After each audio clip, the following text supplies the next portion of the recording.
अस्मद्गुरुभ्यो नमः अस्मत्सर्वगुरुभ्यो नमः श्रीमते रामानुजाय नमः श्रीमद्दासरथे महागुरवे नमः श्रीमते निगमान्त महादेशिकाय नमः श्रीमते श्रीमदादिवन् चडगोप वेदांत देशिक नारायण रंगनाथ यतीन्द्र महादेशिकाय नमः। இன்றைய பாசுரம் மூன்றாவது பாசுரத்தை பார்க்க போகிறோம். ஏற்கனவே சொன்ன மாதிரி முதல் 5 பாசுரங்களில் 5 பெருமாளினுடைய நிலைகள் பற்றி சொல்கிறான்னு பார்த்தோம். முதல் பாசுரத்தில் பரத்தை பற்றியும் 2வது பாசுரத்தில் வியூகம் பார்க்கடலை பற்றி சொன்னான்னு பார்த்தோம். இந்த பாசுரத்தில் விபவம்னு சொல்லக்கூடிய பெருமாளினுடைய அவதாரம், அந்த அவதாரத்தை பற்றி சொல்கிறான்னு பார்க்கலாம். இந்த பாசுரத்தோட விசேஷம் என்ன அப்படின்றத ஆரம்பிக்கும் போதே நமக்கு ஓங்கி உலகளந்த உத்தமன் பேர்பாடி அப்படின்னு ஆரம்பிக்கும் போதே இந்த பெருமாளினுடைய அவதாரம் எப்படிப்பட்ட அவதாரம் அப்படின்னா ஓங்கி உலகை அளந்தான்னு. இவன் முதல்ல ஆரம்பிக்கும் போது அப்படின்னா வாமனன் ஆரம்பிக்கிறான். வாமனன்னா என்ன அர்த்தம்னா குள்ளமான அப்படின்னு அர்த்தம். சின்ன பையன் குள்ளமானவன் அப்படின்னு அர்த்தம். பிறந்து உபநயனமாகி உபநயனம் முடிஞ்ச கையில் மிஞ்சியோட பூனலில் மிஞ்சியோட கிளம்பி வரான். யார்கிட்ட? மகாபலி சக்கரவர்த்தி கிட்ட தானம் வாங்கிறதுக்காக வரான். அப்படி தானம் வாங்க வரும்போது மகாபலி சக்கரவர்த்தி கிட்ட சுக்கராச்சாரியர் சொல்கிறார், வந்திருக்கிறவன் சாதாரணமானவன் இல்லை, இவன் விஷ்ணு எம்பெருமான். அவன் ஏதாவது கேட்டால் கூட நீ வரம் கொடுத்துடாத அப்படின்றார். ஆனால் இவனை பொறுத்த வரைக்கும் அந்த இடத்துல அவன் சங்கல்பம், அவன் தானம் பண்ணணுன்ற சங்கல்பத்தோடு உக்காந்துட்டுருக்கான். அவன் சொல்கிறான், நான் தானம் பண்ணுறேன்ற சங்கல்பத்தோடு தான் உக்காந்துட்டுருக்கேன். இப்போ யார் என்ன கேட்டாலும் கொடுக்கறது என்னுடைய கடமை. அது பெருமாளாக இருந்தாலும் நான் கொடுக்கத்தான் செய்வேன். 2வது, இந்த பெருமாளே என்கிட்ட தானம் வாங்குறான்னா இதை விட ஒரு கொடுப்பனை எங்கே இருக்கும்? நமக்கு வேறு யாருக்கிட்டே இருக்காது இல்லையா? அதனால் அது விசேஷம், அதுக்காகவே நான் கொடுப்பேன்றான். நம்ம ஒரு பக்கமாக பார்க்கும்போது இந்த பக்கம் பெருமாள், இந்த பக்கம் ராட்சசன்று பார்க்குறோம். ஆனால் இவாளுக்குள்ள பந்தம் இருக்குன்றது விசேஷம். எதனால் அப்படின்னா, இந்த மகாபலி சக்கரவர்த்தி யார் அப்படின்னா பிரகல்லாதனுடைய பேரன். நிருசிம்மாவதாரத்தில் பிரகல்லாதனை பார்க்குறோம் இல்லையா? அந்த பிரகல்லாதனுடைய பேரன், அவனோட பையன் விரோச்சனன் இருக்கான். விரோச்சனுடைய பையன் பிரகல்லாதனுடைய பேரன் மகாபலி சக்கரவர்த்தி. 2 விஷயம் இதில் இருக்குது. பிரகல்லாதன்கிட்ட நிருசிம்மர் என்ன சொல்லியிருக்காருன்னா, உன்னோட சந்ததியில் இருக்கிற யாரையுமே நான் சம்ஹாரம் பண்ண மாட்டேன், வதம் பண்ண மாட்டேன்ற. இப்போ மகாபலியை வதம் பண்ணலை, மாறாக என்ன பண்ணான்னா அமரத்வத்தை கொடுத்தார். இப்போ நம்ம சொல்லும்போது 7 சிரஞ்சீவின்னு சொல்லும்போது மகாபலி வர அஸ்வத்தாமா பலிர்வியாசோ, பலி இந்த மகாபலி இருக்கான். அதனால் வசத்தியான ஒரு இடத்த கொடுத்துருக்கான். எதனாலனா பிரகல்லாதனோட சம்பந்தத்தினால. அப்படியாக இது அவளுக்குள்ளே இருக்கிற பந்தம் இங்கே விளையாட. என்னன்னா, அவன் வரம் கொடுக்க வேண்டான்னு சொன்னால் கூட சுக்கராச்சாரியர் குரு சொல்கிறார், அசுர குரு சொல்கிறார் வரம் கொடுக்காதன்றார். இல்லை நான் கொடுப்பேன்றான். இவன் என்ன பண்ணுறான்னா அந்த வரத்தை கேட்குறான். ஓங்கி உலக அளந்தான். எதனால் அளந்தான்னா 3 அடி மண் கேட்டான். அந்த 3 அடி மண் கேட்குறான், சரின்னு கொடுக்குறான்.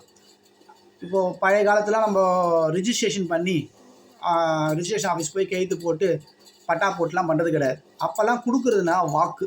அந்த வாக்கு கொடுத்துட்டான்னா முடிஞ்சு போச்சு. அந்த வாக்கு எப்படி கொடுப்பான்னா, இதை தானமாக கொடுக்கும்போது கையில் ஜலத்தை எடுத்துட்டு அந்த ஜலத்தை கொடுக்குறவா யார் வாங்குறாளோ அவள் கையில் கொடுக்கணும். கொடுக்குறவா வாங்குறவா கையில் கொடுக்கணும். கொடுத்துட்டா அந்த சொத்து அவனோடது அப்படின்னு ஆயிடுறது. அந்த வாக்குக்கு கட்டுப்பட்டவாவா. அப்படி என்ன சொல்கிறான்னா, அந்த ஜலத்தை வாங்கி கொடுக்குறான். கொடுக்கும்போது என்ன பண்ணுறாருன்னா, அந்த கமண்டலத்துலேயும் ஜலம் வெளில வரணும் இல்லையா? அந்த ஜலம் வெளில வராதபடி சுக்கராச்சாரியர் என்ன பண்ணுறாருன்னா அங்கே போய் பூந்துக்கிறார். அதனால தான் அந்த தர்பத்தை எடுத்து குத்துறான். அதனால் இன்றைக்கும் சுக்கராச்சாரியருக்கு ஒரு கண்ணு தான், ஒரு கண்ணு போய்டுறது. பெருமாள் லீலையாக தான் பண்ணுறான். அதுக்கப்புறம் ஜலம் வருது, கொடுக்குறான். வாமனன் கையில் வாங்குறான். வாங்கி கையில் வாங்கின உடனே கடன்னு வளர்றான்.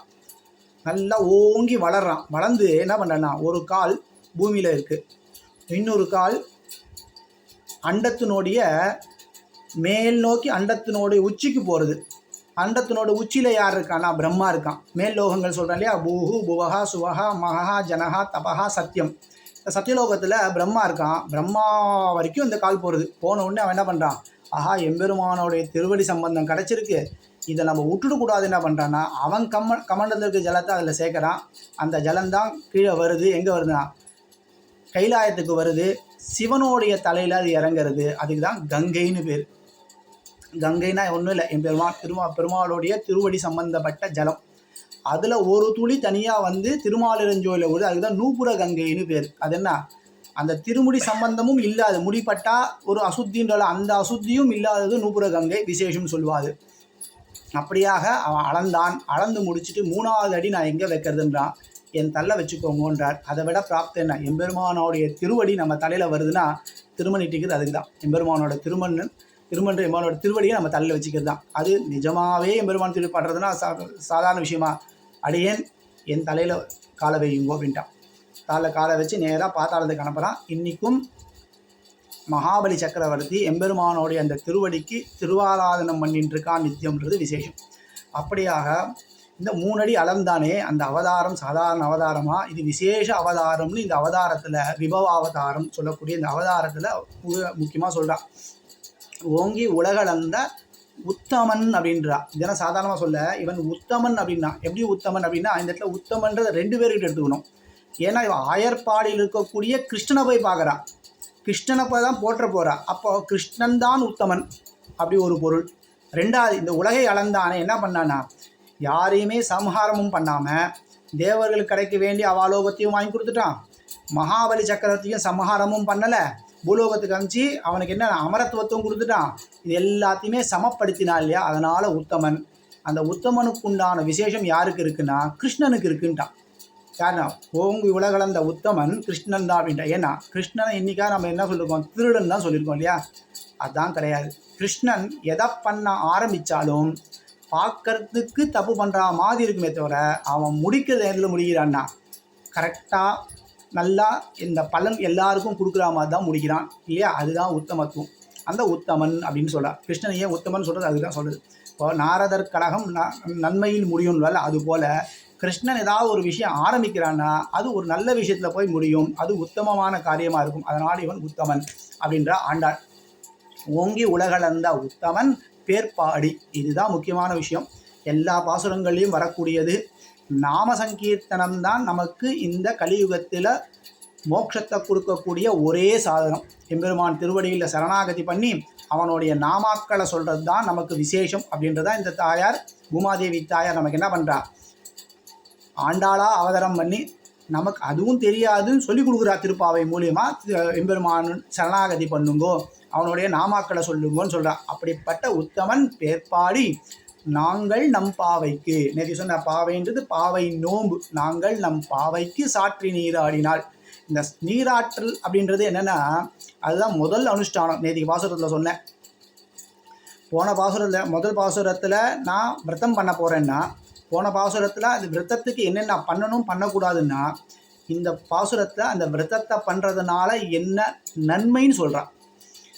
ஓங்கி உலகளந்த உத்தமன் பேர்பாடி நாங்கள் நம் பாவைக்கு என்ன பண்ணணும் அப்படின்னா சாற்றி நீராடினால் அப்படின்னா. ஏன் சாதாரணமாக நீராடதான் சாதாரண சாற்றி நீராடினால் என்ன அப்படின்னா 2 அர்த்தம் வருது. சாற்றுறதுனா பறை சாற்றுறதுன்னு பேர். ஊர் ஃபுல்லாக சொல்கிறது. நம்ம கல்யாணம் பண்ணுறதுக்கு ஒரு பழமை சொல்லுவாள், 1000 பொய் சொல்லி ஒரு கல்யாணம் பண்ணுவா. கிடையாது, அது தப்பான அர்த்தம். 1000 பேரிடம் போய் சொல்லி கல்யாணம் பண்ணணும்னா. ஏன்னா இது பறை சாற்றணும். ஒரு கல்யாணம் பண்ணுறோன்னா நாளைக்கு அவங்க விட்டுட்டு போயிடக்கூடாது. இந்த காலத்து மாதிரி டிவைஸு அது மாதிரிலாம் ஒன்றும் கிடையாது. அந்த காலத்தில் கல்யாணம் மண்டபம் அதனால எல்லா இடத்துலையுமே போய் சொல்லி எல்லாரையும் கூட்டு, ஏன்னா எல்லாரோடைய சாட்சியாக தாலி கட்டும்போது இவள் என்னுடைய மனைவின்றது மைண்டில் ஃபிக்ஸ் ஆகும். அதனால் விட்டுட்டு போகணுன்ற எண்ணமே வராது. அதுக்காக தான் பறை சாற்றுறதுன்னு வலை. அதுபோல் நாம் பண்ணக்கூடிய இந்த திருப்பாவைன்னு சொல்லக்கூடிய இந்த நோன்பு, பாவை நோன்பு, இதை நாம் பறை சாற்ற வேண்டும் ஒரு அர்த்தம். 2வது அர்த்தம் என்னென்னா சாற்றி நீராடினான்னா நாம் இந்த பாவை நோன்புக்கு சம்மதித்து நீராடினாள் அப்படின்றா. சங்கல்பம் பண்ணிண்டு நான் இந்த விரதம் பண்ண போகிறேன், இதுக்குண்டான அனுஷ்டானம் இந்த நீராட்டம், அந்த நீராட்டம் நான் பண்ண போகிறேன்னு இந்த நீராட்டத்தோடு அதை ஆரம்பிக்கிறதுனால இது என்ன பண்ணோம் அப்படின்னா சாற்றி நீராடினா இதுக்கு நான் சம்மதித்து நான் பண்ணுறேன் அப்படின்னு சம்மதித்து பண்ணுறேன்னா அப்படி பண்ணால் என்ன ஆகுனா சாற்றி நீராடினால் என்ன ஆகும் அப்படின்னா நமக்கு நன்மை ஏற்படும். என்ன நன்மைன்னு சொல்கிறா கேளுங்கோ. சாற்றி நீராடினால் தீங்கின்றி நாடெல்லாம் திங்கள் மும்மாறி பெய்து. தீங்கின்றி நாடெல்லாம் திங்கள் மும்மாறி பெய்து. இப்போது பழைய காலத்தில் ராஜாக்கள்லாம் சபைக்கு வரும்போது கேட்பாலாம், என்ன மந்திரியாரே மாதம் மும்மாறி பெய்கிறதா அப்படின்னு கேட்பாலாம். என்னன்னா மும்மாரினா மாதத்தில் 3 தடவை மழை பெய்யணும். எல்லா மாதமும் மழை காலத்தில் அதிகமாக பெய்யணும், அது வேறு. எல்லா மாதத்துலையும் இந்த சம்மரில் கூட 3 நாள் மழை பெய்யணுமா. எப்படின்னா 1ஆம் தேதி 2ஆம் தேதி 3ஆம் தேதி கணக்கு கிடையாது. இது மும்மாரி பெய்யறது எப்படின்னா ஒரு மழை பெய்யணும், நல்ல ஒரு மழை, 9 நாள் கேப்பு, திருப்பியும் இந்த 10 நாள் முடியுது இல்லையா, 11ஆவது நாள் திருப்பி மழை, திருப்பி 9 நாள் கேப்பு, திருப்பி 10ஆவது நாள் 11ஆவது நாள் மழை. இப்படி மழை பெஞ்சதுன்னா என்ன ஆகும்னா நல்ல மழை பெய்யும். அந்த மழை பெஞ்சது பூமியில் தங்கி இருக்கும், அதை நம்ம உபயோகப்படுத்தலாம். இப்படியாக இருக்கும். இப்படி இதுக்கு மாதம் மும்மாரி பெய்யறதுன்னு பேர். தீங்கின்றி நாடெல்லாம் திங்கள் மும்மாரி பெய்யுது. இது வெறும் மழை பெஞ்சதுன்னு சொல்லலாம். ஏன் தீங்கின்றி நாடெல்லாம் சொல்கிறேன்னா, இந்த மழை அதிகமாகி வெள்ளமாகி நமக்கு பாதிப்பு கொடுத்துடக்கூடாது. இந்த மழை கொஞ்சமாக பெஞ்சு நமக்கு ஜலமே இல்லைன்னு கூட சொல்லிடக்கூடாது. அதிவிருஷ்டி அனாவிருஷ்டின்னுவா பெரியவா. ரொம்ப அதிகமாக போயிடுதுன்னா அதிவிருஷ்டி, அனாவிருஷ்டினா ஒன்றுமே இல்லாமல் இருக்கிறது. ரெண்டுமே இல்லாமல் சமநிலையாக இருக்கணும் இல்லையா, அதுதான் சத்துவகுணம். அது மாதிரி தீங்கின்றி நாடெல்லாம் திங்கள் மும்மாரி மழை பெய்யணும் அப்படின்னா தீங்கின்றி நாடெல்லாம் திங்கள் மும்மாரி பெய்து ஓங்கு பெரும் சென்னல். இந்த நல்ல மழை பெஞ்சுன்னு என்ன பண்ணால் நல்ல பயிர்கள்லாம் நல்லா வளருது இல்லையா, அது எப்படின்னா அந்த செடி நல்லா ஓங்கி வளருதான். ஓங்கு பெரும் சென்னல். பெரும்னா நல்லா பெருசாக இருக்கக்கூடிய செந்நெல் அப்படின்னா சிகப்பாக இருக்கக்கூடிய நெல். அது என்ன சம்பா வகை நெல்லுன்னு சொல்லுவாள். ஓங்கு பெரும் செந்நெல் அப்படி நல்லா வளர்ந்துருக்கும். அப்படி வளர்ந்ததுக்கு என்ன தேவைப்படுறது, நம்ம பூமியில் நிறைய ஜலம் தேவைப்படுறது இல்லையா, அந்த ஜலத்தில் ஊடு கழல் உகழ அப்படின்டா. ஊடு கழல் உகழ. ஊடுனா ஊடுந்து, கழல்னா மீன் அர்த்தம். பெண்களுக்கெல்லாம் கழல் விழின்னு ஒரு பேர் வச்சுருவா, பார்த்துருக்கீங்களா? கழல்னா மீன் விழி, ஆனால் மீனை போல கண்கள் உடையவள். அந்த அவளுடைய அந்த கண்களுடைய அழகை விளக்கி சொல்லக்கூடியது. நல்ல கண் இருந்ததுன்னா டக்குன்னு நம்ம கழல்வின்னு பேர் வச்சுருவாள். அந்த அங்க அவயவம் பார்ப்பா, எது நன்னா இருக்குது, நல்ல லட்சணமாக இருக்குது, நல்லா கம்பீரமாக இருந்தால் ஒரு பேர், நல்ல சௌலபியமாக இருந்தால் ஒரு பேர், நல்லா அழகாக இருந்தால் போது. சில சிரிச்சுட்டே இருப்பாள், கண்ணை பார்த்தா சிரிச்சுட்டே இருக்கும், அது மாதிரி இருப்பாள். அதுக்கு ஏற்ற மாதிரி பேர் வைப்பாள். அது மாதிரி கழல்விழி அப்படின்னா, கழல் அப்படின்னா மீனை போல கண்கள் உடையவள் அப்படின்னு அர்த்தம். கழல் உகழ, உகழ நல்லா ஊந்து போய் விளையாடுறதான், அந்த அளவுக்கு சுபிக்ஷமாக மழை பெஞ்சிருக்குன்னு அர்த்தம். ஊடு கழல் உகழ தீங்கின்றி நாடெல்லாம் திங்கள் மும்மாரி பெய்து ஓங்கு பெரும் சென்னல் ஊடு கழல் உகழ பூங்கு வளைப்போதில் பொறிவண்டு கண்படுப்ப. பூங்கு வளைப்போதில் பொறிவண்டு படம். பூங்குவளை பூ இந்த இடத்துல முதல்ல பூன்னு சொல்லிருக்குது. பூங்குவளை போது அப்படின்னா, போதுன்னா மலர்னு அர்த்தம். இப்போ இந்த இடத்துல பூன்னு சொல்லிருக்கு, இந்த இடத்துல மலர்னு சொல்லிருக்கு, ரெண்டே சொல்லுனா இந்த இடத்துல பூன்னு எது சொல்கிறேன்னா அழகான இல்லை நல்ல மலர்ந்து இருக்கக்கூடிய அர்த்தம். இந்த இடத்துல பூ குவளைன்னு பூ ஒரு புஷ்பம், அந்த பூ வளர பூங்குவளை போது அது நல்லா வளர்ந்துருக்கான். அந்த வளர்ந்துருக்கக்கூடிய அந்த புஷ்பத்தில் என்னென்னா பொறிவண்டு கண் படுப்ப. என்ன பொறிவண்டு உள்ளே போய் படுத்துன்னு தூங்கிறதா. அதெல்லாம் பொறிவண்டு அப்படின்னா இந்த வண்டுக்களில் சிலது நல்லா சிகப்பாக இருக்கக்கூடியது. அந்த சிகப்பு எப்படி இருக்குன்னா அந்த பொறி போல் இருக்குமா. அந்த தீ பொறி எப்படி இருக்கும், தீ என்ன கலர் இருக்கோ தீ பொறி அந்த கலர் தான் இருக்கும். அந்த பொறி போல் இருக்கக்கூடிய பொறி வண்டு கண்படுப்ப. அந்த பொறி வண்டு போய் அதில் போய் படுத்துக்கிறதா, நல்லா தூங்குறதா. பொறிவண்டு கண் படுப்ப தேக்காதே புக்கிருந்து. அந்த மாதிரி நல்லா சுபிக்ஷமாக வளரக்கூடிய, ஆனால் நல்லா மழை பெய்யறதுனால செடிகள்லாம் வளருது. செடி வளர்றதுனால நெல்லுலாம் நல்லா உயர்ந்து செந்நெல்லாம் உயர்ந்து வளருது. இந்த பூலாம் நல்லா வளருது. அந்த பூவில் வண்டு உட்கார்ற அளவுக்கு நல்லா சுபிக்ஷமாக மழை பெஞ்சிருக்கு. வெறும் மழைனா இதோ மழை பெஞ்சுது அதனால் எந்த பிரயோஜனம் இல்லைன்னு இல்லை, அதனால் எவ்வளோ பிரயோஜனங்கள் இருக்குன்றது சொல்கிறான். பொறிவண்டு கண்படுப்ப தேக்காதே புக்கிருந்து சீர்த்தமுளை பற்றி வாங்க. தேக்காதே காத்திருக்காமல், புக்கு என்ன அந்த நம்ம அந்த மாடுகிட்ட போய் தேக்காதே புக்கு இருந்து அந்த இடத்துல போய் இருந்து அந்த மாடுகிட்ட போய், அந்த ஆயர்பாடியில் முக்கியமாக இருக்கக்கூடிய மாடுகள்லாம் வேறு யாரும் இல்லை, முனிவர்களும் யோகிகளும். ராமாவதாரத்தில் ராமர்கிட்ட போய், ராமா நீங்கள் எங்களை காப்பாற்றினேன், உன்னுடைய தேஜஸ்ன்றது அப்படியே எங்களை கண் பறிக்கிறது, ஒரு தடவை நான் ஆலிங்கனம் பண்ணிக்கோன்றானா. அவன் சொல்கிறான், பெண்களை மட்டும் இல்லை ஆண்களையும் நான் ஆலிங்கனம் பண்ணிக்க மாட்டேன்றானா. ஏன்னா அது ஏக பத்னி விரதன் இருக்கான் இல்லையா, அதுக்கு ஒப்பாது. அதனால் நான் இப்போ ஆலிங்கனம் பண்ணிக்கல, இதுக்குன்னு ஒரு அவதாரம் எடுக்கிறார் அவதாரம். அப்போ அங்கே அங்கே எல்லாரையும் கட்டி பிடிக்கிறது தான் அவனோட வேலை, வேறு வேலையே இல்லைன்றான். இப்போ இந்த கிருஷ்ணன் என்ன பண்ணுறான், கட்டி பிடிக்கிறதே வேலையை வச்சுட்டுருக்கான் எல்லார்கிட்டையும் எல்லா விதத்துலையும். ராமன் என்ன சொல்கிறான், என் பொண்டாட்டி தவிர நான் யாரையும் கட்டிப்பிடிக்க மாட்டேன்றான். ஹனுமாரை கட்டிப்பிடிச்சான், குஹனை கண்டுபிடிச்சான். குஹன் தம்பி, அனுமார் வாகனம் நண்பன். அனுமான் வந்து வானரம் நண்பன், அதனால் அவன் கண்டுபிடிச்சான். வேறு யாரையும் கட்டிப்பிடிக்கல.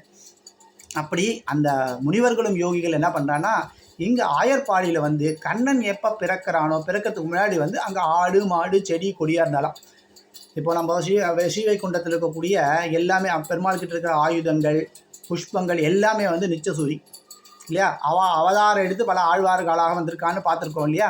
அதுபோல் இந்த ஆயர்பாடு இருக்கிறது எல்லாமே எப்படி வைகுண்டத்தில் நித்தியசூரி போலையோ இங்கே இருக்கிற எல்லாருமே யோகிகளும் முனிவர்களும் தான். எம்பெருமான் எப்போ நம்மளை ஆலிங்கனம் பண்ணிப்பான்னு தெரியாது, திடீர்னு போய் செடியை கட்டி பிடிப்பான். அந்த நேரத்தில் அந்த மகரிஷி கேட்டாரோன்னா, அதுதானே நீங்கள் வந்து பிறந்திருக்க, வா உன்னை கட்டிப்பிடிக்கணும், போய் கட்டிப்பிடிக்கிறான். அதனால தான் செடி மரம் கொடி எல்லாத்தையும் கிருஷ்ணன் கண்டுபிடிச்சான்னு. அதனால் இந்த ராமாவதாரத்தில் பண்ண முடியாத கிருஷ்ணாவதாரத்தில் பண்ணுறான். அப்படியாக இந்த பசுமாடுக்கள் யாருன்னா, இந்த பசுமாடுகளும் முனிவர்களும் யோகிகள். அவள் கிட்ட போய் உக்காந்தா போதும், அவள் என்ன பண்ணா, தேங்காதே புக்கிருந்து சீர்த்த முளை பற்றி நல்லா பெருத்திருக்கக்கூடிய முளை. இந்த மழை பெஞ்சிருக்கு, மழை பெஞ்சதுனால என்ன ஆகுதுன்னா, அந்த நெல்லுலாம் நல்லா வளருது இல்லையா, அந்த புல்லும் நல்லா வளருது. அந்த நல்ல புல்லை சாப்பிட்டு இது நல்லா திருடமாக இருக்குது. அந்த திருடமாக இருக்கிறதுனால நல்லா பால் சுரக்கிறது, நல்லா பால் சுரக்கிறதுனால நல்லா மடி பெருசாக இருக்குது. சீர்த்த முளை பற்றி வாங்க அப்படின்னா, வாங்கன்னா அது கறக்க. சீர்த்த முளை பற்றி வாங்க குடம் நிறைக்கும் வள்ளல் பெரும் வசுக்கள். இப்போ நான் நீராட்டம்னு ஒன்று ஆரம்பித்தேன். அந்த நீராட்டம்னு ஆரம்பித்ததுக்கே இவ்வளவு சுபிக்ஷம் கொடுக்கறது. அப்போது அந்த நான் நோம்பு நோற்றா என்ன நடக்கும் அப்படின்றது பின்னாடி சொல்கிறா. அடுத்தடுத்த பாசுரங்கள் என்ன வருதுன்னு பார்ப்போம். கவிதார்க்கிக சிம்ஹாய கல்யாண குணசாலினி ஸ்ரீமதே வெங்கடேசாய வேதாந்த உரவே நமஹ.